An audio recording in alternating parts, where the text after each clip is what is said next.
Hello, అంతా బాగున్నారండి? ఈరోజు పెద్ద ఉసిరికాయ పచ్చడి తయారు చేయబోతున్నాను. ఇక్కడ నేను 1 కేజీ పెద్ద ఉసిరికాయలు తీసుకున్నానండి. వీటిని శుభ్రంగా కడిగి తుడిసి ఆరబెట్టుకున్నాను. తర్వాత వాటిని కాయల సైజు పెద్దగా ఉంది కాబట్టి 2 ముక్కలుగా చేసుకున్నాను. వీటిని కళాయిలో తీసుకొని దానిలో ఒక పావు లీటర్ వరకు వేరుశనగ నూనె పోసి మగ్గనిచ్చానండి. ఫోర్కు ఉసిరికాయ ముక్కల్లో దిగితే కాయలు మగ్గినట్టు లెక్క. తర్వాత కళాయిని దించి పెట్టుకున్నాను. తర్వాత వేరొక పాత్రలో 100 గ్రాముల వరకు చింతపండు గుజ్జు తీసుకొని ఉడకబెట్టుకున్నాను.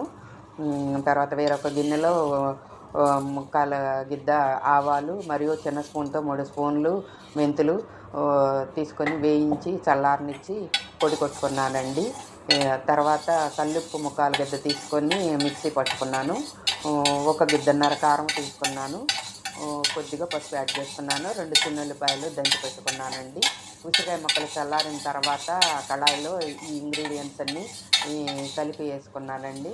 కలిపేసుకొని లాస్ట్లో ఒక 100 గ్రాముల వేరుశనగ నూనె మళ్ళీ తీసుకొని తిరగమాత కోసం కొంచెం ఆవాలు మరియు జీలకర్ర కొద్దిగా వెల్లుల్లిపాయ పేస్ట్ వేసి వేయించి తిరగమాత పెట్టుకున్నానండి.